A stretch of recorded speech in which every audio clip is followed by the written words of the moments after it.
Ty Simpson, Germie Bernard, and the Alabama Crimson Tide face off with Beau Pribula, Ahmad Hardy, and the Mizzou Tigers in a massive SEC showdown. We've got to start off with Mizzou because this is the one.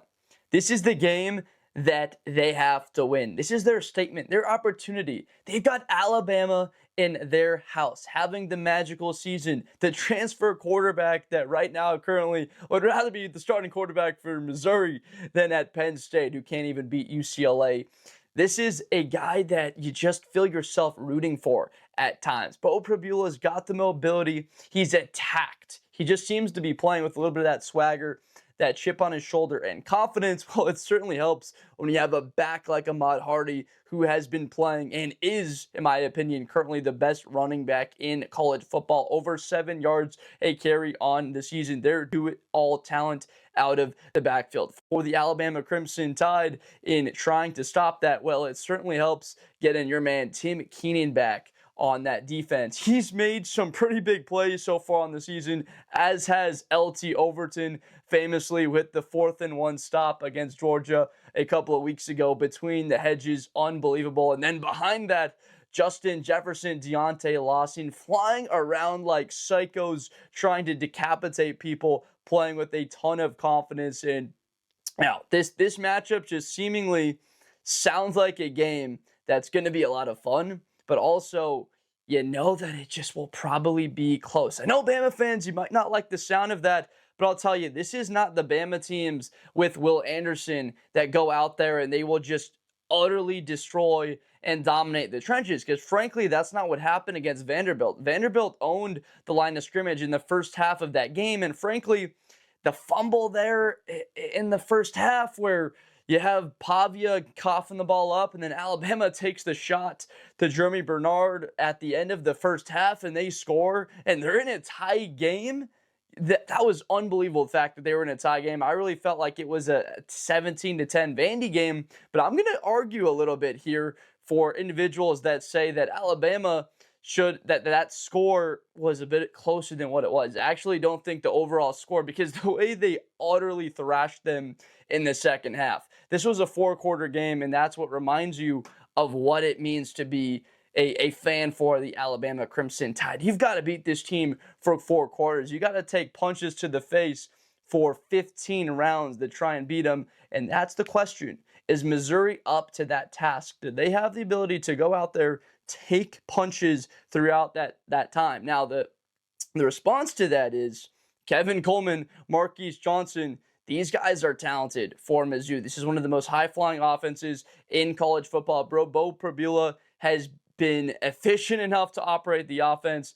Clearly one of the best quarterbacks in the SEC on in the season. And again, I can't help but say more positive things about Alabama. Ty Simpson, I just got to say, I'm more impressed with Ty Simpson than any other quarterback in college football. This kid ran for 1,200 yards and 15 touchdowns in his senior year at high school. And the way it was painted as if he wasn't that mobile. This was a dual threat quarterback coming out of high school a few seasons ago. And the way that he fought and clawed for every inch against Florida State, where he was running for his life. He's got wide receivers dropping passes all over the place. And he was a darn warrior. And then against Georgia, unbelievable. Against Vanderbilt, making the plays necessary, not turning the football over through the air. I've been so impressed with their man, Ty Simpson. He has been spectacular. He had an interception against Vandy. Forgot about that one. But he has been spectacular for them. And it's not just because of Caden Proctor protecting his blind side. It's not just because of Parker Brailsford. It's because this kid has it. He has it. He has what's necessary to go onto the road to beat Mizzou, which has Mizzou fans a little bit nervous because he already did it. He already went out and beat the Dogs. My thing is, when I keep going back and forth with this, is are they going to have to continue playing that style of football? They did get their man back, right? They got Jam Miller back, and he's provided a little bit of that jolt, that necessary jolt into this offense. They had 146 yards rushing against Vanderbilt. Were able to lean on that team. But again, what concerns you a little bit is the yards per carry. A little bit of that skewed because Ty Simpson of the sack yardage against him. I get that. That's one of the dumbest rules besides targeting and kicking guys out of games, in my opinion, is the sack yards going up against guys.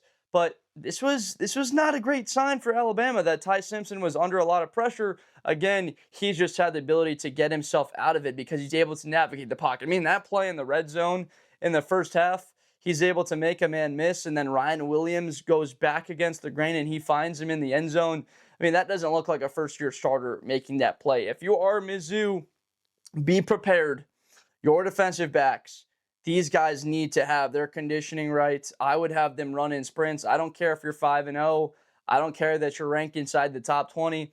They need to be ready to play 4 quarters because Germie Bernard and his savvy, Ryan Williams, Torrey Horton, these wide receivers have a way of finding open space with their traits and athleticism that you're just going to have to be covering them longer than the 2.5, 3, 4, 5 seconds in some cases because of the escapability of Ty Simpson. I look at a guy in the middle of that defense in Josiah Trotter. Of course, we all know that last name very famously. And he needs to go out there and make a big play. It'll be his responsibility at times with his athleticism. If you were to make a typical linebacker in college football, I'd probably make him look like 6'2", 235 pounds. Like this man, he's obviously got the pedigree. But you can't let Ty Simpson roll around and be able to scramble for first downs and pick up easy yards. It's his responsibility to be able to limit that and also shadow and step into passing lanes. Ty Simpson, man, I continue to think about what he did, ending that Georgia streak, 33 games in a row, bouncing back the next week and playing like that. Very impressive stuff. Now, for Missouri, I talked a little bit about their weapons as an offense. When I think about the ways to attack Alabama, it ties right into what they've done well all season. This has to be the Ahmad Hardy game. This needs to be the game where you give your running back Ahmad Hardy 23 carries. Why? Because you don't want to have to put Beau Pribula into situations where he's got to throw the ball into that secondary with Keon Sabb, with Damani Jackson back there, and you have to deal with that Bama pass rush, which has not gotten to the quarterback enough on the season. They've generated pressure, but let's be honest, they haven't gotten to the quarterback enough. And Beau Pribula, he's a tough guy to bring down. Again, that's one of the more underrated storylines of this game. It'll be about Ryan Williams, about the ability of Ahmad Hardy, it's the mobility of these quarterbacks. Which guy can get the 4 to 5 first downs, extending the plays when it all breaks down? As offensive coordinators I used to talk to when I prepared for broadcast in college, they'd say to me, give me 4 to 5 first downs that are off script, or you're just out there creating. or you're just making it happen all by yourself. You're just doing it. You're just going to go out there and make a play. Being an X factor. I remember it's so clear. I remember talking to the quarterback's dad. That's the expectation that we've talked about.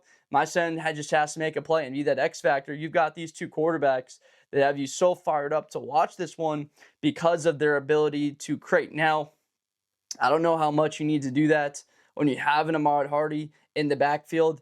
My argument here would be that I think that Alabama's defense is better than what South Carolina has to offer, if I'm being honest. That's what I have to say early on. The way that they've been very prolific through the first couple of weeks, I get it. Can they do it against Alabama? Can they get the win at home? These are all the questions that we're waiting for. This is the game. Because if you're Missouri, I'm just going to go out there and say it. If you want to be a college football playoff contender, national title contender, you have to win games like this. If you want to take that next step against a squad that you just have looked up to for the last, my goodness, what would it be, 30 years plus, my entire lifetime. This is the type of game you got to win when it's in your building. You don't got to go to a place where they've won, 35 of 36, 36, 37, that the Tide have done at home. These are the types of games that you have to win. And there's no ifs, ands, or buts. Eli Drinkowitz and company have to go up there and find a way to get the dub. Now, offensively for Alabama, and the way that I attack Missouri, there is a bit of the blend. You do have to do what you've done a little bit the last couple of weeks that's been successful, is throwing to open up the running game, is Ty Simpson and Carson Beck are the best two throwers of the football in the middle of the field. I'll say that again. Between the hashes, there have been no guys throwing the football at a higher level than Carson Beck and Ty Simpson. They are fearless. There's C.J. Daniels and Malachi. Tony, who's being unbelievable for Miami. For Bama, Germie Bernard and Horton. And you're able to have that outside weapon. You've seen Ryan Williams a lot more out of the middle since week 1 against Florida State. It's clear that he's more comfortable where he's got space. When I remember wide receiver coach that I used to be in meetings with, he'd say, get out of the middle or you're going to get blessed. You're going to get blessed by a linebacker. That's exactly right. Ryan Williams has been blessed a couple of times. He's not so keen to be in the middle of the field. I'm keeping my man, my superstar, outside in this matchup. I've got Alabama winning this game. I really feel that Ty Simpson can show all of the traits that he has so far on the season and win this game in a close manner. I really don't see either team finding a way to really pull away by a major factor. I have Alabama winning it 30-20.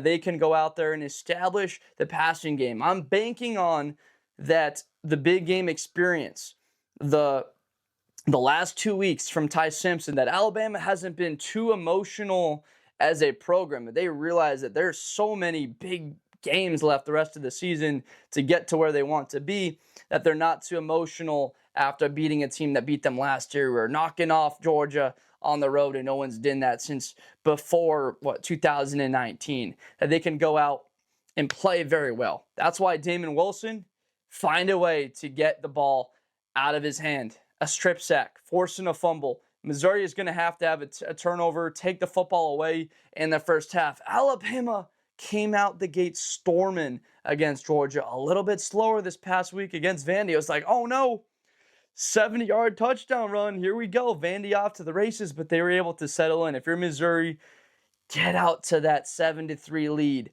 10-7, finding a way to keep themselves in it, because you can imagine that Alabama could find themselves getting a little bit tighter. Just get the young quarterback in Ty Simpson later in the game, or he's got a little bit of scoreboard pressure. It's all that I'm trying to ask for, because I want a good game. You're probably waiting for a good game at home. That's what we're all going to be rooting for. I got Alabama winning this one 30-20. Let me know down below in the comments who comes up with the win. Will it be Alabama taking it on the road, or does Missouri come up with their biggest win in a while? I know they beat the Buckeyes a couple years ago in the bowl game, and Ohio State didn't really play all that many players, but it meant something. Missouri, this would be the biggest win in a really long time. Like, if they could have beat Georgia a few years ago, man, that would have just been something. But they could beat Bama now. You're halfway there. I mean, they're 6-0. You'd be bowl eligible in the middle of October. You can just imagine what that would feel like.